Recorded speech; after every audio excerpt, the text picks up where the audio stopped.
Welcome to AUC Authors Series. In this series of programs, we interview the authors in the Atlanta University Center community and introduce you to their latest published works. This program is produced by Brad Oss and Daniel Lee.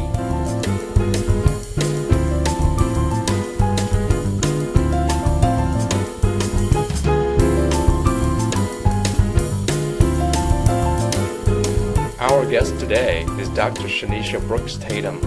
Dr. Brooks Tatum is a postdoctoral research and instructional fellow at the Atlanta University Center's Information and Research Services and also in the Archives Research Center.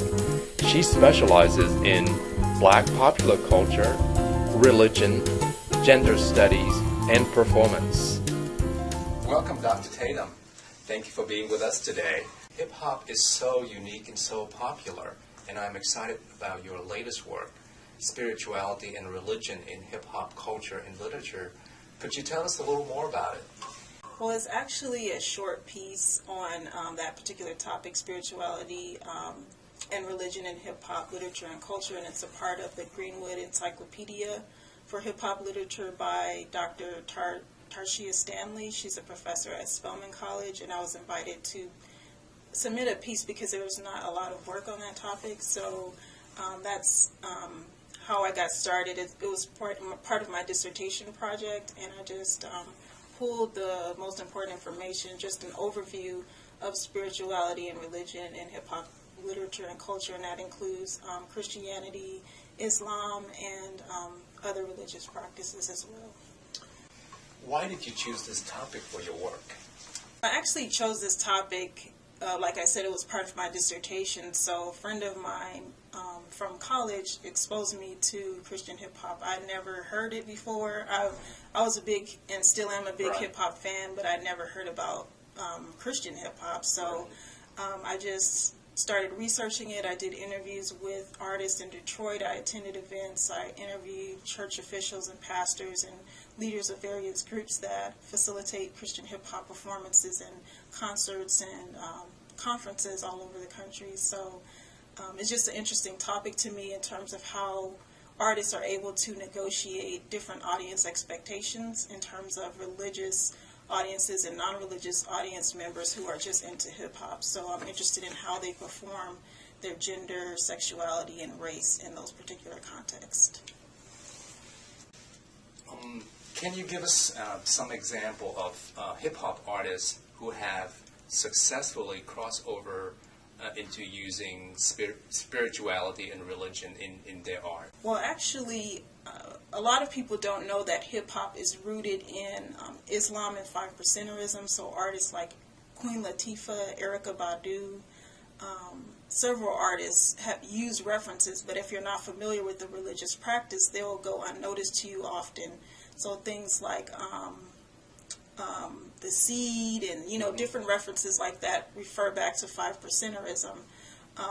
But in my work, I found a particular artist, Lecrae. He's actually from the South, and he lives in Atlanta. And he is one of the most popular Christian hip-hop artists. His work is pretty well received all over the world, actually. And so he's been able to, I think, do a good job at mediating the different trends and different soundscapes of hip-hop with the very strong religious and often political message that he has in his work as well. Right. People may be surprised that hip-hop could be a spiritual expression. What is it about hip-hop that enables it to be part of the spiritual experience? Actually, that's a great question, because a lot of people refer to Christian hip-hop as an oxymoron. How can hip-hop be Christian? How can hip-hop have a religious aspect to it? And that's often because people view hip-hop as what they see on TV or what they hear on the radio. So I think it's important to realize that hip-hop is has a wide spectrum of artists, of messages, of corporate sponsorship that also contributes to the type of messages that are communicated. And so with that, I think it's important to understand that artists always come from a particular ideology, Right. and in this particular context, it is Christian hip hop, a Christian based ideology. Does that answer your question? Yeah, Okay. yeah, it did. Also, I think hip hop music it lends itself to a kind of preacherly tone or didactic tone, a teaching tone, through the way that it's been argued that it's a offspring of Black Christian preaching, and you can kind of hear some of the intonations and the different techniques of voice and performance styles in preachers as you do in hip hop artists. So I think in a way, Christian hip hop is the hip hop's generation's way of connecting their faith with performance. In the late 70s, when there's rock musical groups start crossing into Christian's music, do you have a historical perspective of that experience and how that is related to the hip hop going to religion and spirituality today? Well, actually, even before the 1970s and the 1930s and 40s, Thomas Dorsey was one of the founders of gospel blues music, and it was this exact same thing. So we can see this as a trend throughout history. So he was a blues musician, and he converted to Christianity, and he brought kind of a blues sensibility to the hymns and the other songs that were being sung in black churches at the time. And there was a lot of resistance to that because they thought of it as dirty music, is not really appropriate to the church context, as basically not secular, doesn't have the ability to be able to worship through that music. And so what he did was, and other people as well, create this new type of music that was slowly but surely embraced over time. And the same thing occurred in the 1970s with Christian rock music.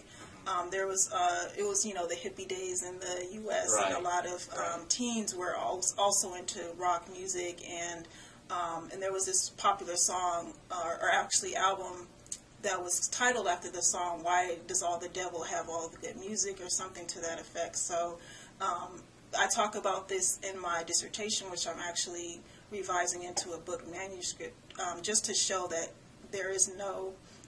that our situation is not completely unique. I think it is unique more so in terms of the context we live in with the internet and the information age. We have YouTube now, we have Twitter, we have Facebook, we have all these ways that we can communicate and get out the message about these different musics and then get responses really quickly, whereas back then it was through newspaper, it was through radio, Right. TV, of course, in the 70s. So I think it puts a new twist on an old issue that we face in the collision between sacred and secular contexts. Right.